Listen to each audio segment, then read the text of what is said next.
April Land, Water, and Forest Resources Committee to order. The first order of business is roll call. Bruce Paulson. Here. Ron Buckholz. Present. Jesse Betcher. Here. Mark Helwig. Just kidding. Mark Helwig. Sit right. Get a chair. Brian Bizinet. Here. Kevin Shepard. I'm here. Did you guys hear me? Yes, now we can hear you. Okay. All right, thank you. All right, well, let the record show we have a quorum. And did we comply with? The meeting has been noticed to the public and news media as required by section 24 of the Wisconsin statutes. Very good. Pledge of allegiance. I pledge to the flag of the United States of America and to the republic for which it stands, one nation, under God, indivisible, with liberty and justice for all.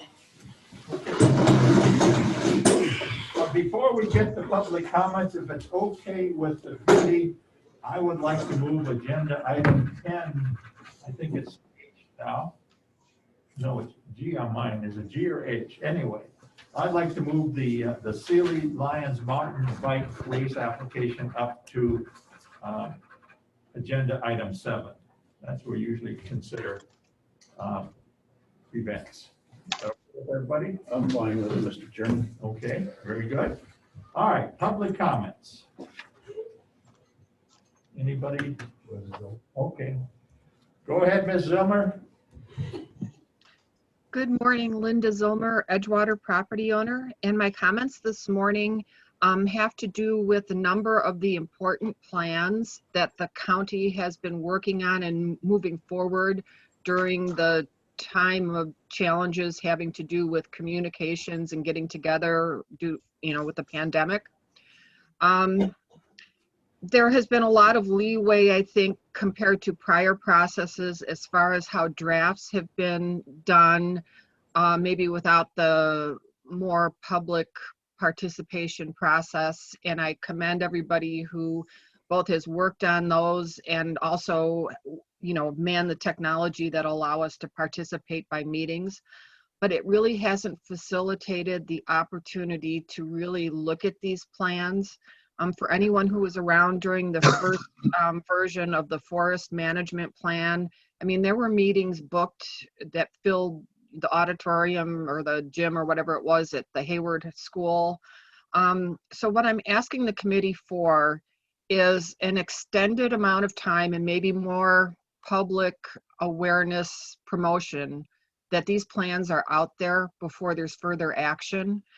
So for instance, with regard to the one that's on the agenda today, which is the outdoor recreation report, if you go to the forestry webpage where the announcement is about that, it doesn't give you a date of when this came before the committee, that public comments were due by this meeting or what the process was, compared to the notice that's on the main page.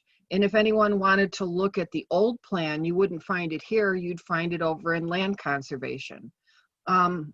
Similarly, trying to find the changes to the conservation plans that are moving forward, I can't find those on the zoning conservation website. So the frustration is it's difficult to come in to look at these documents. I think with hundreds of pages, it's also a burden on the public to try and print them out. And the DNR has been holding meetings virtually, such as Max Walter when he does his annual fisheries report for Sawyer County.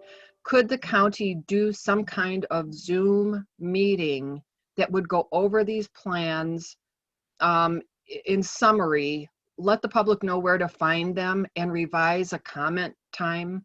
So please, thank you, or I should say thank you for allowing me to explain that more fully. But I think these plans are important. They'll be in place for a number of years, and they really do deserve a wider public review. Thank you. Okay, thanks. Any other public comments? No? Okay. And the next item of business is the minutes, approving the minutes of March committee? Mr. Chair, I make a motion to approve the minutes of the previous meeting as presented. Okay, is there a second? Second. Okay, it's been moved and seconded that we approve the minutes from the previous meeting. Is there any discussion? If not, all in favor, aye. Aye. Opposed, nay. Motion carries. Okay, events. Greg, are you going to try to take this? Yes, I am. Good. Yep, so we have the Schwamigan Mountain Bike Festival. This is an annual event. We have the appropriate permit map and copy of insurance on file. So, Okay, so you're recommending approval? Yep. Okay, I'll entertain a motion to approve I'll make a motion to approve application. the application. Okay, is there a second? I'll second Okay, motion's been made and seconded to approve the Schwamigan Mountain Bike Festival, September 9th, 2021. Okay, any discussion? All in favor, aye. Aye. Opposed, nay. Okay, Greg, you want to take the Sealy Lions Mountain Bike Race too? Oh, That's agenda item, I believe, 10G or H, depends on what your agenda. Yep. So we have the pre-fat, which is kind of tied in with the mountain bike festival. It's a couple weeks beforehand, but we also have the appropriate application, copy of insurance, all the documents that we need to approve this application. So we do need a motion then to approve that application? Yep. Okay, I'll make a motion to approve that application. okay. I'll second that. All right, motion's been made and seconded to approve the application for the pre-fat, as they call it. Yes, ma'am. Was that Becher or Bissonette? Well, it could have been. I think it was Mark. I know. Mark? Okay. Thank you. Yes, that was me. All right. Okay. Any further discussion? All in favor, aye. Aye. Opposed, nay. Motion carried. Next item of business is the over-the-counter land sale. I don't know if you've all had a copy of the email, but the treasurer recommends that we approve this land sale. I'll make a motion to approve the over-the-counter land sale. Right. Town of Ojibwa. We have to send it to the county board for approval, I believe. Okay. Yes. All right. Is there a second? Second. Okay. Motion's been made and seconded. Lynn, you're okay? You've got a second? Elwick, Yes. Okay. Motion's been made and seconded to approve the over-the-counter land sale in the town of Ojibwa. Any further discussion? All in favor, aye. Aye. Okay, opposed, nay. Motion carried. Well, we are honored to have the GIS folks here, so it's up to you guys to give us, wow us with what you got. All righty.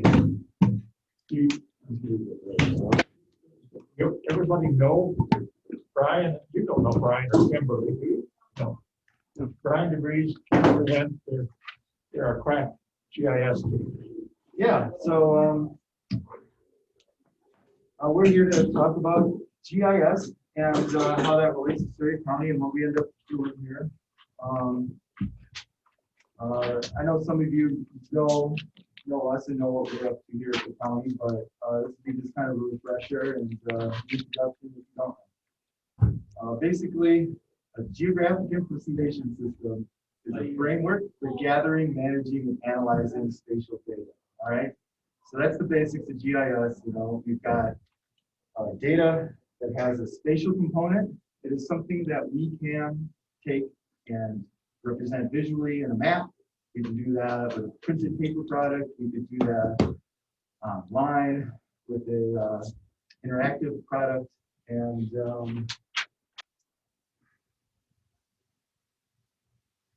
we primarily in our office, support the land records efforts to get new parcel lines, get new survey control, and address the county, maintain a road network. That's kind of, that's our land records focus. And but we also will support other departments with their, geospatial needs in the sense that, we work alongside zoning and land and water for, getting, they've got a lot of data that has a spatial component. There's a lot of where when it comes to zoning office. We work with Lynn on political boundaries. We've got the redistricting coming up, and there's a spatial component there where, we have to create new boundaries. So we'll work with Lynn on, getting those created and submitted digitally. So yeah, basically that's kind of what GIS is, and that's what Sawyer County does with a GIS. Now I just got some websites we wanted to kind of show, just to kind of show what's available for you guys. These are all available to the public. Go to our department page, you'll find a list of links on the left-hand side. It's kind of the best way to start getting into it. I'm going to start off with our main website. We pay a third party for this website, and this is used by the surrounding counties. So land professionals are familiar with this website. So it works pretty well for our users, despite its caveats, because it's something that people are familiar with. Brian, outside agencies, the real estate guys use it. Who else uses it? Real estate, again, any land professional, whether you got surveyors, the engineers. Even a lot of landowners, I get. Yeah. Call Builders, people just hunters, own their own. hunters. Right. Yeah, this is your spot.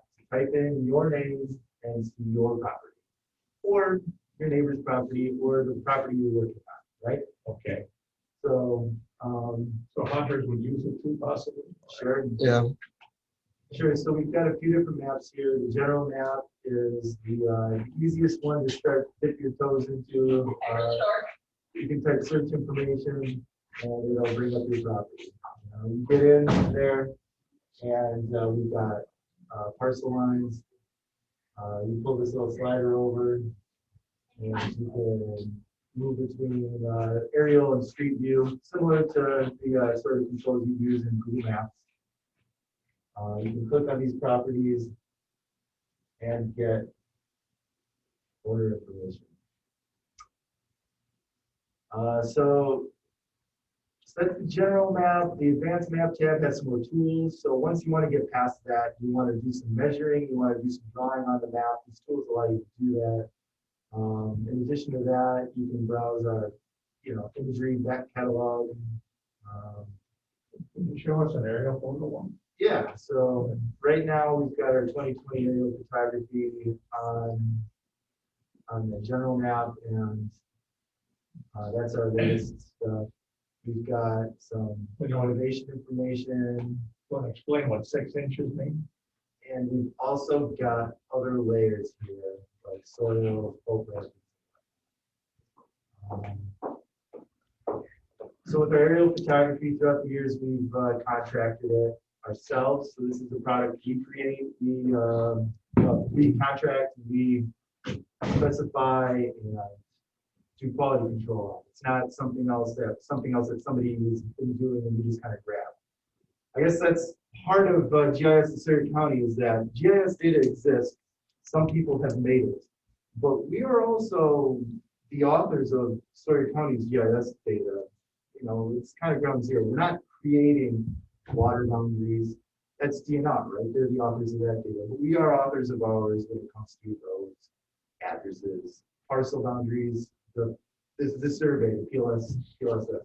So Kimberly and I are who end up creating that in that GIS system. Brian, you want to explain what 6 inches means? Yeah. Okay. So throughout the years, we've gotten better aerial photography. Currently, we're at 6-inch resolution. Means each pixel is 6 inches by 6 inches. So when you zoom in, each different color is a 6-inch pixel once it refreshes. We have what the what the feds do is 18 inches. What we've done in the past is 1 foot, but 6 inches is pretty typical now. You can go down to 3 inches. This right here truly is a 6-inch photography because it's cached for the website. But we do have like better than this in our office that we use. So this is that main map. Moving on to our maps. So we've got a suite of software products that allow us to publish maps online, and we can run those up pretty quickly. If somebody has a specific need and that need is well serviced in an interactive map, that's something that we can do. It's a very valid discussion. So we've created for our office a corner monumentation map, a maps of survey map. Both of these link to our Laserfish product that the county has and can pull up paper documents. Okay, so these maps get you to a location and you can pull up a piece of paper that has some information on that, specific to corner monumentation or maps of survey. We also have an election polling places map. You can click on this map and I'll try to keep these brief, but you can, let's say you are a property owner and you want to know where you need to vote. So you're like, I just moved out to my cabin on Florida. Where do I need to vote? Well, you're voting at the town hall in the town of Hunter. These are the hours. You'll probably see Patty when you get there, and click on this tab. You're supposed to get directions. Let's see if that works. But these are websites that we maintain. When it comes to the polling season or election season, these things get used more. I'm sure that'll come up with the directions right away. Kimberly's got a couple maps here. You want to go over? So our two most recent maps are the zoning map and the Ward and Supervisory District map. So I'm going to just go over both of those. Okay, so for both cases, you get this pop up at the beginning. It'll actually explain how to use the map if you've never used it before. Click off of that. So here's our zoning map. This is going to be more for a generalized use. So if you want to know like what your parcel zoning is, you're going to use that map that Brian showed earlier, where it shows the individual parcels. This does not have individual parcels on it. So this is going to be more for like a planning commission use. So if they want to, so say like look at Town of Round Lake, you go here to Town of Round Lake, it'll give you right to it. And then you're actually able to pull up your layer list here. And maybe they just want to know where their ag lands are. So you can go here, turn your layers off, and just turn on your ag lands. So they can see kind of an overview of their township and where the ag lands are, where the commercial lands are, that kind of thing. We also have a link straight to our county zoning ordinance here. So if they want to read more about what the different zones are, they can follow that link to read more. And then we've got the wards and supervisory districts map. Not look for them. There we go. So this can look slightly messy, but the cool thing is, again, you can turn this off and on. So here we got supervisory districts. You can turn those off, look at the wards. Down here we've got supervisors. So if we were looking at Bruce's district, you can click on it, it'll highlight it. You can zoom right to it. And if you know where you live, for example, let's say we're at the courthouse, you can go ahead and click on that, and you can actually scroll through and find out what district, ward, and municipality you're in. So we're at Sawyer County District 6, we're in the city of Hayward, and we're in the city of Hayward Ward 2. And that's about it for that map. All right, so can you go over the map that says changes in the last 5 years? Why that? No, that's what you're trying to do. So we got to do 2020 aerial imagery this year.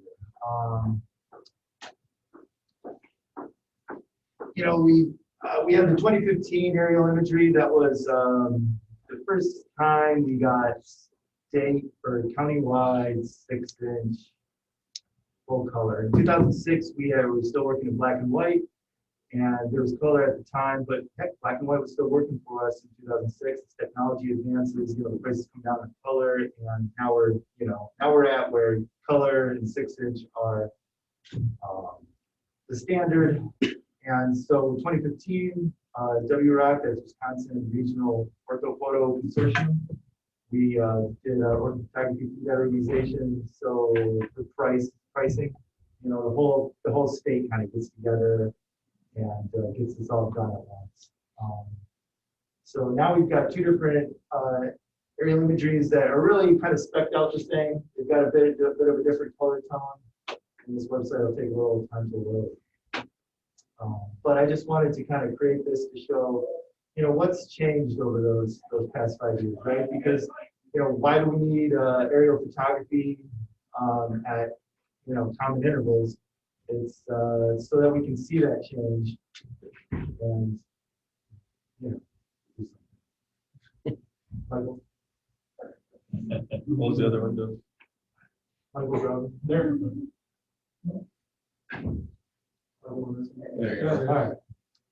All right. Well, this is Lloyd. I just want to point out that all these things have been funded by grant dollars, and we ordinarily wouldn't be able to afford to do this every 5 years. We used to be like at 10 years. Yeah. But we've had enough grant money available that we can afford to do this. Otherwise, it probably wouldn't happen. Yeah, so I put this together and thought it'd be kind of nice to just kind of go through and see what's been going on in Sawyer County over the past 5 years, right? So right here in downtown, I've got the old imagery on the left and the new imagery on the right, and that's how all these maps are as we go through. And you can kind of see here that there's some buildings gone. That was an old school, and it is now not there any longer. There were some houses, 2 houses here, and there's a house here that's still here on 2015, but the church has also taken out that taxable piece of property as well. But we can see where, housing is changed. Similarly, here in north of Lake Hayward, in the northern part of this view here where my cursor is, you can see it's up here, right here. Davis Woods is a new development here. You can kind of see the building areas. There's supposed to be a road that comes through here. There should be a lot here, here, here, here, here. There should be a new house being built right here. So there's, we're able to see that change. Golf course. Look at that, eh? They got a new irrigation pond, so that's a big change there. Heading to the south end of the county, something Sawyer County was working on. I'm pretty sure you're all familiar with the ambulance garage. Yeah. There it is. So we didn't have anything in 2015, and as time changes, David cleaned up his yard. The town added an additional building, and here's the whole area for the ambulance garage. If we didn't get new aerial photography, we wouldn't be able to zoom in and measure on our maps the area that's now being used for that. If somebody needs that, let's say Tim needs to report on some sort of surface water that's happening. I don't know. Here we got it. As it was in the spring of 2020. And here it is in the spring of 2015. So it's good to get that. Continuing on, we've got some logging that we can see. A little bit of change here in the LCO area. New building, parking lot primarily there, the financial building, and some logging that's been done. South end of the county again, we can see that there was a clear cut here that property owner built looks like a dirt bike track. So we can get in there and we can see what's going on. It helps the county, understand what's happening on property. So if somebody complains, the And where's that one at, Brian? Someone complains about a waste management site next to their property, you can tell if they lived there before it was put in, right? Or after it was put in, okay. So, you know, we got the hospital has expanded its operations. You can see parking lot building. So another good one, you know, pertaining to something we might be interested in is there's a gravel pit here, and we can see that this is where its extents were in 2015. We could measure the extents of this gravel pit if we wanted to, and compare that to where its current extents are, you know, out here. So we can see people expanding their operations. There's a new dam on Moose Lake. Does Pat Brown use this? Oh, yeah. Okay, good, thank you. Kind of hard to see any difference, but there's a completely new dam there. It's wider. We don't own that one. Yeah, okay, yeah. Timber sales. So, you know, there's been some cutting south in the county over the past 5 years, obviously, and we can see right here. So there's been cutting, but there wasn't before. And we got some water levels. You know, this was a lot wetter. The 2020 imagery was a lot wetter. And we can see the little village dinosaur get skinny. And the village dragon. Yeah, we can see where the water levels are on property. We've got those new buildings at the Double O Trailhead, right? Yeah. You see the new building, new parking lot. This is like a bit of a park there with the bridge. You know, here's the old photography showing like the old, there's a building there and some parking there that's not really anymore. So change there. And then also for combining related, we've got a development here. We've got housing with that's the construction for the bridge going across the street. So that wasn't there in 2015. You can see where that is now in 2020. Yeah. Oh, one more I had added. Because you know, we need to know where all the roads are in the county, right? Over the years, things change. Get up to Hayward again. And you can see we record these documents in the Registry of Deeds, you know, we map them in, and now we can also see what had ended up happening. States realigned this intersection. It used to go straight through. There was accidents. They needed to make it safer. So this is what we ended up getting. You know, I've got to change my roads to reflect that. I'm sure I haven't. So. Okay. So that's what we use our aerial photography for, and just put together a collection of spots that have changed. Not a whole lot of change from 2015 to 2020, but you know. Okay, great. So, you want to talk about Lidar? We spent a lot of money on Lidar. Are you using it? So yeah, we've got Maybe you should back up what Lidar is. through grant funding we received. We got Lidar similarly as we get aerial photography, where we have a vendor, you know, fly over the county and obtain this through the sensors on the plane. So Lidar data is light, ranging, and imaging.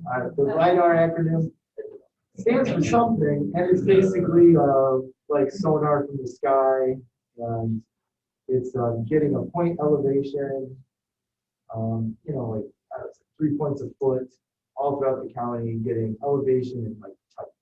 So we got a Lidar product that shows us elevation throughout the county, and what we do with elevation is we can say exactly where. it's really accurate. We can say, this is where the edge of where the water is. How does that relate to this piece of property? Oh, it's higher or lower than that edge of water. You know, we can figure these things out in the office, saving on field time, helping us make smarter decisions. I've got the Lidar data and a map here. The elevation data, there's contours. So these are lines of contour showing the where the land is. And yeah, we got this. We got the Lidar through the WLIP grant funding.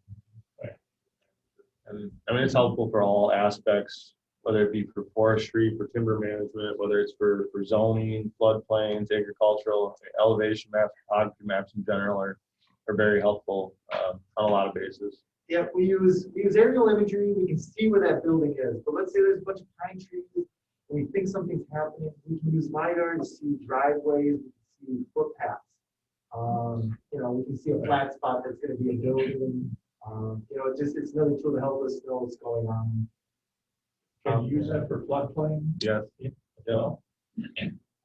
Yeah, we kind of actually am in conversation with the FEMA District 8 rep.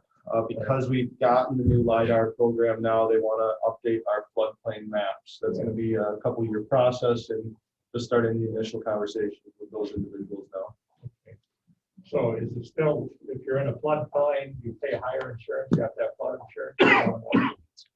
Yes, unless you're in a zone A, which doesn't have a regional flood elevation, you'd actually have to prove that you're going to be above the regional flood elevation.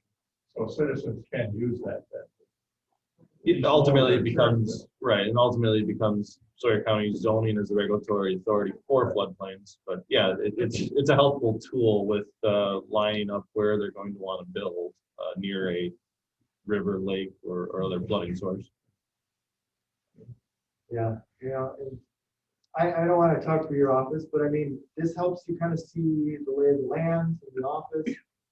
Site visits are still necessary in a lot of cases, but you can kind of figure out the lay of the land without visiting the land. Yeah, I use it all the time before I go out to if somebody's complaining about erosion or what, so I can see where everything might be coming from before I get there. Yeah.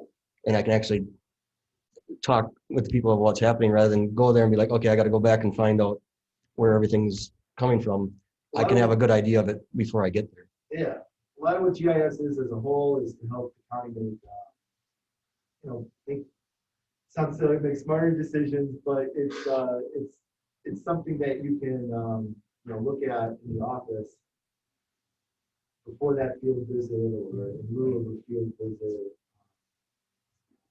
Yeah, and this is the #1 site used by everyone in our office. I mean, 90% of our time is spent right on this site alone. Perfect. So how do we publish, make sure the public knows exactly what we have and how they can use it? Have we got anything with that?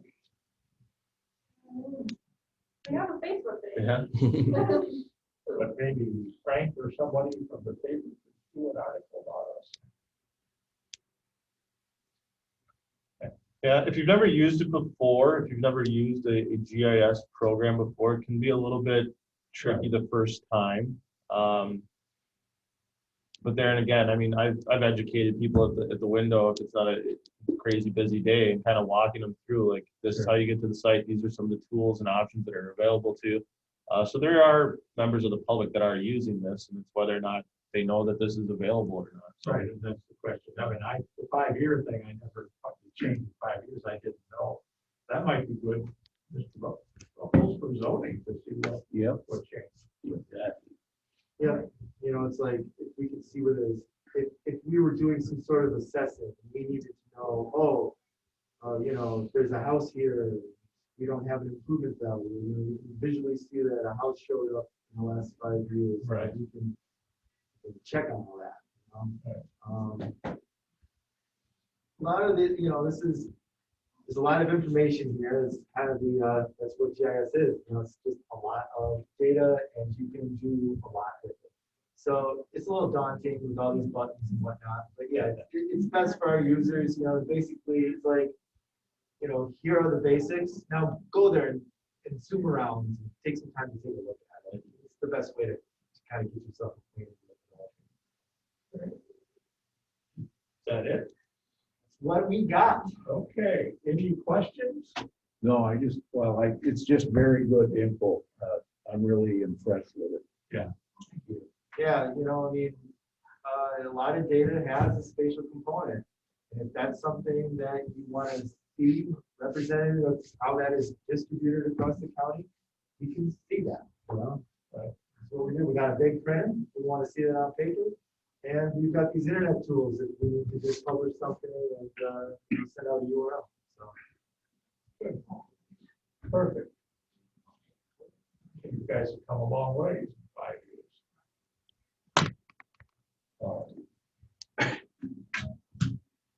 Thank you. Thanks for the time to put this together. All right. Thank you. Yep, welcome.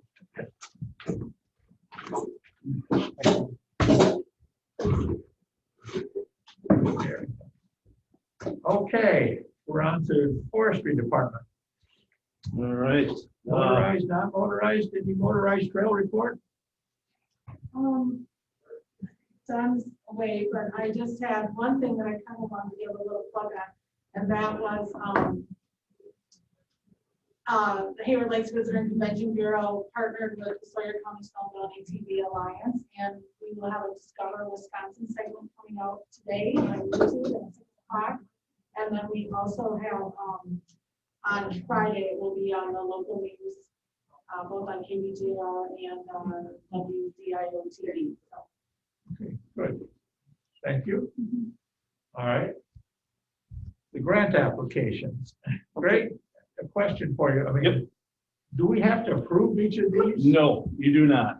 Okay. Typically, I just talk about it, but this year I thought I'd just throw them on there if people are interested in looking what these grants all entail. But we don't need an approval on each one. No, So- we did give you blanket approval, didn't we? Yep, but I just like to keep it open. Sure, see what no, we're that's doing. fine. So So we want to give a quick summary of each? you bet. So we've got two special grant applications this year, both on the Tuscobia Trail. We've got a rehab from Crawford Road in Winter to Highway 27. That's 5.63 miles and $122,330 project. We've got a second Tuscobia rehab from Hofer Road in Coudray to Highway 40. That one's 5.04 miles, and that's at $109,590. So we're continuing to piece together the Tuscobia, working with the Alliance. They wanted to see a couple more sections, and we decided on these two were the most in need, and trying to get the bulk of that trail put together. Otherwise, we just have our normal summer maintenance for ATV. We have 1.78 new miles for summer ATV we're applying for. And with that, we did have a last minute addition request from LCO to include some of their trail miles in on our application. We came in kind of last minute, so the resolution will be on for May. But in the meantime, we have the April 15th deadline for this grant. So we're going to go ahead and throw these miles on with our grant application. And we can discuss further in May what the resolution might entail. And if there's issues or problems with it at that time, we can pull those miles off. Okay. But just to get it in, we're going to get the miles on there right now. So Perfect. But you work closely with LCO on trails, don't you? we do, and I've been dealing with Brian on the Alliance. We've kind of been back and forth on this quite a few times over the years, and it kind of just came together real quick right at the end here. So we're just going to try to make something work out for both parties here. Sure. So other than that, we just have our normal winter miles for snowmobile and ATV. We do have 6.67 new miles of snowmobile trail that we'll be applying for. So, Okay. Any questions on grant requests that are going to go in? I have a question for Excuse Greg. me. I have a question also. All right, go ahead, Greg. Brian. Okay, thank you. I just want to follow up with Greg now. Tweet had told me, he asked me if that resolution was passed yesterday, and I told him if it was, I didn't have a signed copy of it. He said he had sent you a blank copy of the resolution. Did you get that? Yep, I have the draft, yep. Okay, well, I know the last email thread I seen on it, they had 3 council members support it, so I would assume that it'll be done today. Once I get it, and I told Tweed this, once I receive it, I will forward you a copy of the signed resolution. Okay, that sounds good. Okay. All right. Mr. Hey, Hel- Greg? Go ahead. Who was that? Mark? Oh, Mark, go ahead. Yes. Quick question. Greg, was there a ATV, UTV winter grant? There's a winter ATV, yes. You applied for that? Did I hear that? Yep, we apply for that every year. UTV Okay. we don't just yet, but that's a topic for a future discussion. Okay. All right, thank you. All right. Any more questions for grant requests? If not, you're up on the outdoor recreation plan, I believe. Okay, this is our 5-year plan that we've been working on for a while here. We presented this last month, and we've had it out for public comment for the past month here. We haven't received any official public comments, but this new plan takes into account some revisions requested by Bruce, some minor things, and we also have some further inclusions from Ed Peters on here. So there's no major changes. We just added some more detail in on some of our soils information. Ed provided some more detail on town of Draper's facilities. And we also added in a little more detail on our day use areas within the county. So right now I'm looking for approval on this to go on to county board. Do you want to, board approval? in your mind, have we adequately published it and given the public a chance to make comments and weigh in on it? I think we have, and I can understand the comments about it. It's been difficult with meeting restrictions and everything. And so we've just tried to put this stuff out on the website, and it's been available for comments since our first draft came out. Right. So maybe, I don't know if there's more publishing notice we could put on there, but I think all these plans have been, our 15-year plan's been available for public comment for, 6 months now. Yeah. So it's out there to find it, and I can see sometimes the website can get a little bit cumbersome to go through all of our documents, but we put the notice out there, and you can find it. We're certainly not trying to make it difficult to locate. Did you send the outdoor recreation plan to like Berkey and other people who have an interest in it? Yep, they've all got info on it, and nobody's had any requested changes at this time. Right. So you're recommending approval for passing it on to the county board? Yep. Okay, I'd entertain a motion to approve the outdoor recreation plan and pass it on to the county board. Mr. Chair, I'm gonna make a motion to approve this outdoor recreation plan as presented. Perfect. Is there a second to that motion? I'll second that. Okay, And it's also extended to the county board. okay. All right, a motion has been made and seconded to approve the outdoor recreation plan and forward it to the county board for approval.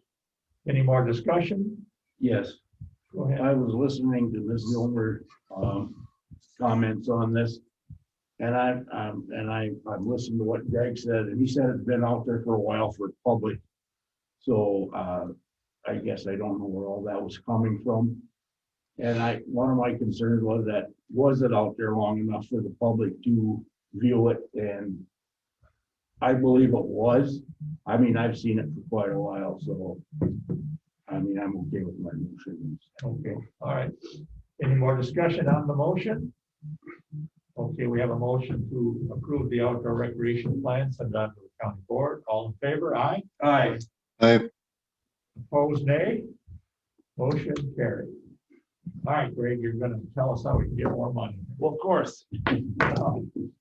Yeah, as we mentioned last month, there's an opportunity for the county to get payment for the carbon credit market. And there's been a lot of discussion on this and some meetings going back and forth. I know Tom's had some meetings about this as well. And several of our surrounding counties are going through the assessment process right now. So this Blue Source group, it's one of, I think, 2 groups that are doing this right now, but I reached out to a rep from that, and it appears they can do a free assessment for us to give us some information on a baseline of what our carbon levels might be and what would be available for the carbon credit market. So I'm working through that right now, and hopefully I can get some sort of assessment from them, but it's supposed to be free. And it'll show us where we sit and what we can do with this market. So this is all pretty brand new, but it's pretty interesting.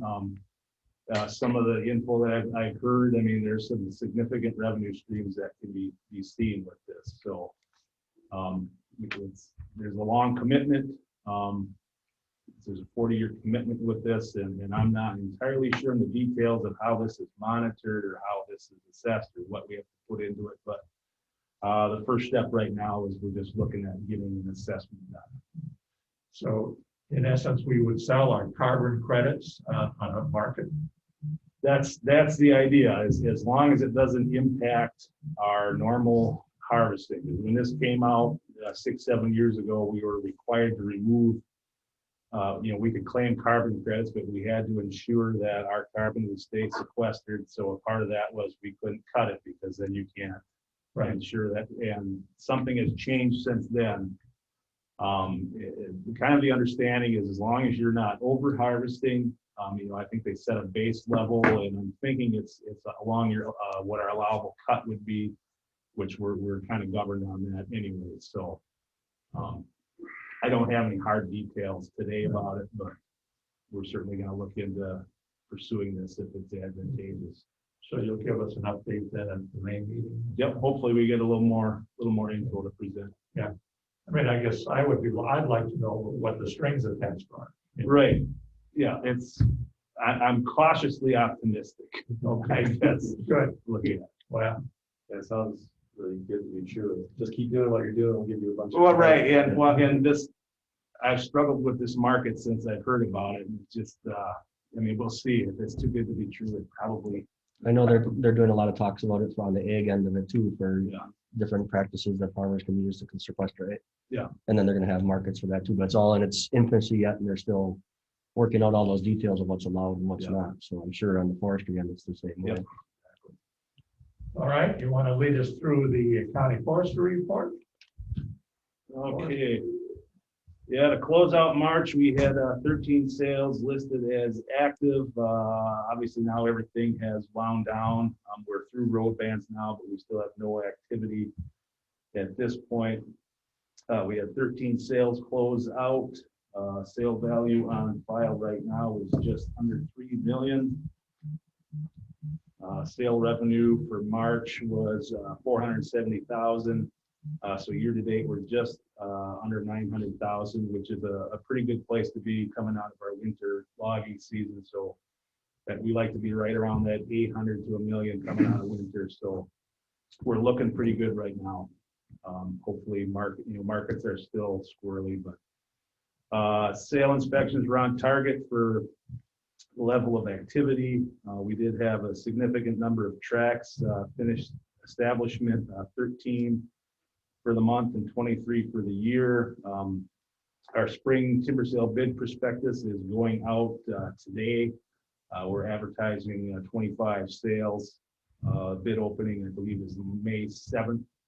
So we'll have a little better idea, a little better handle on what the market's going to do right now. But we've already got a lot of interest, a lot of contractors calling for the bid packets. So that's good. Yep. Mostly aspen or anything else? They're still looking for aspen, but the pine market appears to be picking up quite a bit for dimension lumber. If anybody's been to Menards anytime recently and tried to buy a 2x4, there's a demand for dimension lumber. So we're trying to push a little bit more on that market right now. We're still advertising our normal level of acreage per cover type, so we have to stick with that allowable cut. We can tweak a little bit for markets when we get a chance. You kind of manage that a little bit based on what you think the market's gonna do, right? Yeah, we have some flexibility, so we'll see how it goes. So Hardwoods, how's that market? I would think to be lumber hardwood. it depends on who you talk to. Okay. That Verso shutdown is still hitting us pretty hard, but we moved a lot of wood. Our contractors seem to have pretty good outlets for the wood, so we're still moving the wood. We didn't have the hardwood cut like we normally would in the winter, but I said we're still leaning pretty heavy on the aspen right now. So, Any questions for Greg on the forestry report? Yeah, I have a quick question. Go ahead. Hey, Greg, did I hear you say that they have lifted the road bans in the entire county already?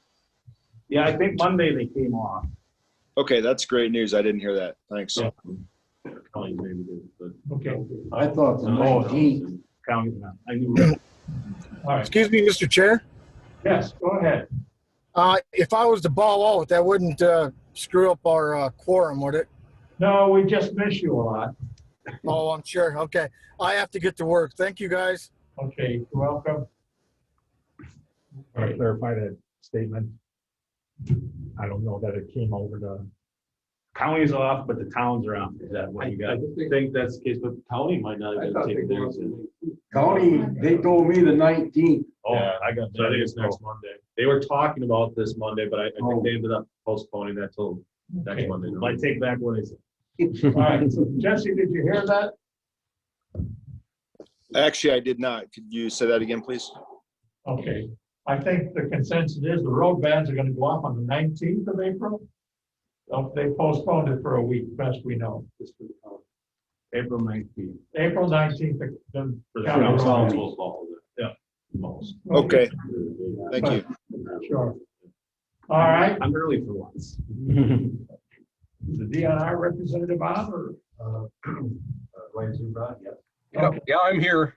Go ahead, you want to talk about your DNR report for? Sure.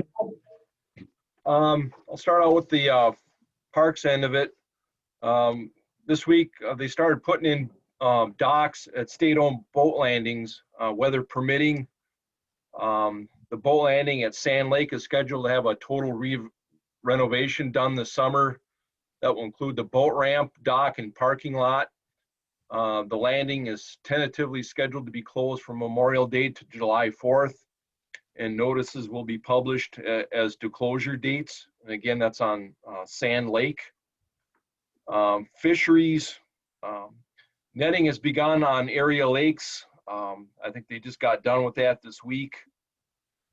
21 area lakes are scheduled to be shocked this spring, and this is all done to gather data and get a general census on what is happening with fish population numbers. And when that data is compiled, reports will be published at a later date on as far as lakes that were sampled, as far as fish population numbers. Forestry, there were 2 prescribed burns done on the county forest totaling 74 acres. One was off Parks Farm, that was 62 acres, and the other one was near a gravel pit off Haystack Road, which was 12 acres. This was done to maintain the characteristics that were beneficial to wildlife. Timber sale review, I approved 16 notices, and since I wrote this up, there were 4 more that came in. So Greg can get out his timber sale prospectus. And then recon, we looked at 150 acres of northern hardwood and oak timber type, and since then we've started on approximately 60 acres of timber sale establishment up in the Sealy Hills. So that's about all I have, unless anybody else has any questions. Anybody questions on the DNR report? No. Thank you. This is very helpful. Welcome. Okay. All right, does that take care of the forestry report? That's all I have. Okay, well, that should be it then. Okay, the county conservation department update. Yeah, for April here, we did receive final reimbursement for the tiger cat dam replacement. DNR was holding 10% funds for an emergency action plan. That's been completed. Those funds have been now redispersed into the resource development fund. So conservation staff, I'll get to that one. I'll actually come back to that one. As far as on-site inspections, there were 4 on-site inspections conducted by Tim Seidel for erosion control practices and honeysuckle removal projects. 2 inspections done by Kelly Nahuda. The spring tree sale, as far as the distributing of the trees, will occur later this month. I believe it's scheduled for April 30th and May 1st. We're still working on septic permit history and errors. Tim and I also yesterday reset the official staff gauge for the Billy Boy, which would encompass Lacutere, Grindstone, Whitefish, and Sand Lake. We've reset that gauge as part of the DNR's recommendation that the gauge should be on the upstream side of the thoroughfare bridge. That gauge is now set to read 1.5 as the minimum lake elevation and 2.0 is the maximum elevation.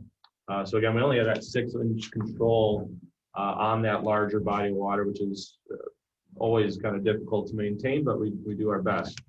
While Tim and I were out in the field for those 4 or 5 hours resetting that, just to give an explanation and going back to what Greg said, and that supply for that lumber that's out there, we're not seeing any slowdown in the zoning office. While Tim and I were out for those 4 hours, I had 39 emails and 7 voicemails for those that were interested in purchasing or buying property and building houses. So even with the markets where they are for timber, there is no slowdown in construction, which that can't maintain for that much longer. That will eventually burst on one end or another. So people won't build, or they're going to have to ramp up the supply on the lumber industry. With that, then again, Tim and Kelly did attend a virtual land water conference meeting that was in mid-March, and some of those highlights I'll let Tim go over. As far as ones that Kelly went to, was promoting pollinator habitat, behavior changes in communication, protect groundwater, breaking the cycle and climbing the ladder of regeneration agriculture. Iron County put on a youth education program for woods and waters, a technical roundtable discussion, and catalyzing regional forest and wildlife habitat management through cooperative management and landowner engagement. Tim also has some other information regarding that conference he'd like to share. Tim, before you start, tell us, after you finish, what takeaways that we can use in Sawyer County. I kind of summarized that up in what I'm going to present here now. So yeah, we attended this year's conference virtually, which it's not ideal that way because you miss out on a lot of the interaction with other staff from other counties and what they're doing and things like that. So it made it a little bit harder to to do some of the networking with others. That is usually a big part of that. But I was able to attend several of the sessions that offered professional development hours for me. I need to have 30 of them every 3 years, and I get a majority of them at this conference. So I got some of that built up so I can continue with my job approvals. A majority of the cost share work we do in Sawyer County is related to shoreline and stream bank. So I attended the session regarding those updates. Most of the changes in that were to stream bank work, but we do have a couple of those coming up. And I was able to better understand where we're going to be with those, and then we'll apply that to designs coming up here for this construction season. And then the other majority of the classes I attended was agricultural based, with various runoff and soil health practices. And by attending those, I'm able to keep pace with what the new innovative stuff is going on. So when I talk with our producers around here, I can be up to date on the things that are going on and coming on down the pipe there. So then there's a couple other sessions that just kind of spotlighted unique projects that other counties have done. Not a lot of that really relates to things here in our county, but it is interesting just to see some of the odd things that other counterparts are doing in various places. So. Mostly ag related? Those were There was one on a wetland, converting ag land over to a wetland site, redoing the groundwater. There was some drainage work that, while it helped some of the ag fields, there was more to improve and bring back the sinuosity of the stream that had been channelized. And then there were some innovative ag practices that they're doing on the ends of tile lines and stuff like that. And, Yeah, go ahead. no, I'm sorry, you finished? And then I also attended, there's a one-day session separate from this conference for the Red Cedar Watershed Conference. And since we are part of the Red Cedar Watershed, I usually try to attend that as much as I can. So I attended that, and there's a couple of keynote speakers that were interesting to listen to, and breakout sessions that when the phone wasn't ringing, I was able to participate in. And there also was a statewide land and water meeting that we attended and Yep. accepted your plan that we approved several months ago.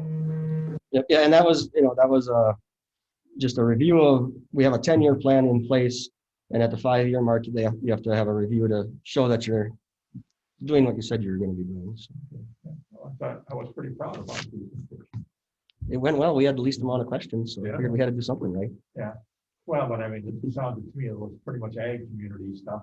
Yes, mostly. Yep. We don't have a lot of ag. Nope. Okay. Any questions on the conservation department update? Good update. Okay. Thank you. Yeah, and that goes hand in hand with B here as far as a farmland preservation discussion. And Bruce just kind of said it himself. We don't have a lot of ag lands here in Sawyer County. The Farmland Preservation Program was first kind of brought up a few years back under the previous administrator for the Zoning and Conservation Department.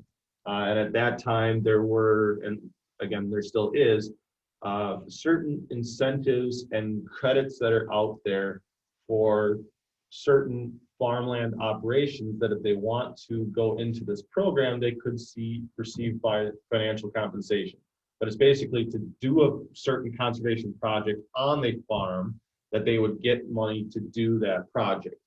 The Farmland Preservation Program in general has a very nice name to it. I'll have to give them that. They came up with a very nice name, and preserving farmland sounds very good and appealing. But when you dig in further into the Farmland Preservation Program, there's quite a bit of responsibility on the county's end to even be enrolled into the program. You would need to set up a separate zone district in which those certain farmland practices could only occur in. You'd have to do a district overlay into those newly created zone districts specific to those farming practices. At that point, you could enroll and receive grant money to do that project only if you were to do that conservation practice. So you're getting paid to do a conservation practice, which again, it sounds good, but there already is other money and grant money available for doing those projects through Natural Resources Conservation Society and DSPS, or not DSPS, DADCAP, as far as doing nutrient management programs. We sent out a survey back in 2014. We sent out 3,000 letters to those that have farmland in Sawyer County. We got close to about 300 responses back from that. And no one at that time, other than 2, had additional questions that really wanted to pursue maybe going through this program. The amount of hoops and hurdles that you have to go through again to claim those credits becomes a little burdensome onto us. I had this discussion with the Comprehensive Planning Development Committee as well. I thought if we were going to go down the road of implementing the Farmland Preservation Program for Sawyer County, it'd be a good time to implement it through the Comprehensive Plan Development Committee. In those discussions with them, they had actually made the recommendation that we do not pursue farmland preservation. Again, until we have more farmers wanting this, it doesn't make financial sense to move forward with taxpayers' dollars to implement. You're talking potentially $50,000 to $75,000 to implement a practice that no one is wanting to do right now. And again, there's other grant money available out there if someone wanted to do an irrigation ditch canal or wanted to plant some CRP grass. there are monies available currently without going through the hoops of the Farmland Preservation. I wanted to have this discussion with you in that this was talked about several years ago through previous zoning administrators, and them wanting to implement that. And I'm kind of changing that tune and saying that we probably shouldn't go down that road. There has been other talks at the state level as far as additional grant money for those that would be part of an agricultural enterprise area. There are nowheres in Sawyer County that fall under the agricultural enterprise area. There's actually nothing in Douglas County, Washburn County, Barron County, Russell County, Taylor County, or Price County. Similarly, with other counties within our district that are in the Farmland Preservation Program, there are none. Washburn has none, Douglas, Bayfield, Ashland, Iron, Price, Rusk, Taylor, Lincoln, Oneida, Vilas. None of those counties are enrolled in the Farmland Preservation Program because we just don't have that amount of farmland here to make it financially viable for the taxpayers of our county. So you're recommending that we keep the status quo and that there's money available to do the projects without going into the Farmland Preservation. That would be my recommendation. It was also reiterated and recommended by the Comprehensive Plan Development. So I'll ask the ag rep on our committee. What do you think? Yeah, we had that conversation with the NCR guy. Like he said, that there's nobody's really interested in the program because there's, like he said, there's other programs out there right now. If you really wanted, it would take a lot of paperwork to get it started and get it to the end. So, and he recommended, if somebody asked for it, send them to him, and he'll talk about other programs that fund your projects or whatever. So then the consensus of the committee is to accept the zoning department head recommendation that we not. Right, and I don't think I necessarily need a motion, because I just had this as discussion, but it would be to keep status quo and to not move forward with doing an implementation. Right, I guess I was asking for not a motion, but just consensus. Sure. Okay. Anybody have any questions or comments on the farmland preservation discussion? Okay, is there anybody on from the USDA? I'm here. You are? Okay. Again, you get tapped with it. Okay, go ahead. There's not much to report. We didn't even have a meeting last month, but the office status right now is they're opening the doors. You can come in and visit, but one person at a time, but you have to have an appointment. Conservation Reserve Program is still open, but like I said last time, nobody in Sawyer County even thinks about it. The DMC payment for dairy program that triggered a payment back in February of $3.28 a hundred. So Sawyer County ended up with like $17,000 out of that. And that's about it right now. We'll have a meeting now next Wednesday for the first time. Okay, so good. So, any questions for USDA report? Brian, Bizanet, do you have anything about LCO you want to talk about? The only thing I'd like to share is in regards to, because this benefits the county as well, is that we've been for the last 2 weeks setting up operations for this year's hatchery. We've been getting our biological collections over the last 2 nights, so with any luck we'll be able to have a successful year. This will be the first year that we're actually operating with all of our new hatchery, and so we're pretty excited about that. Good. Okay. Any questions, comments for Brian? Okay. Anything else? I'll give an update on the refilling of Nelson Lake. We're within 6 inches of normal, and we're putting this last stop log in right after the meeting here. Right. And I would, by opener, it should be up to full pool. So Perfect. The rain doesn't help. Okay. not at all. No. Okay. All right. Anything else? Anybody have a comment or this issue they want to bring up for the good of the cause? Mr. Chairman, I just have a question. You just mentioned the filling up of Nelson Lake. What's the status of the Chippewa flowage as far as refilling that? Have a question. That's a DNR. Yeah, I'll try that's Excel Energy. It's Excel Energy. I was out there on Monday, and it looked to be close to about a foot low than full pool still. Was it right up to the brush. Okay. It looks pumped. Yeah, looks- looks cool. Yeah. Other members of the committee here, Lisa, Dan, and Greg were saying that, yeah, it might have already come up to full now within the last 2 days.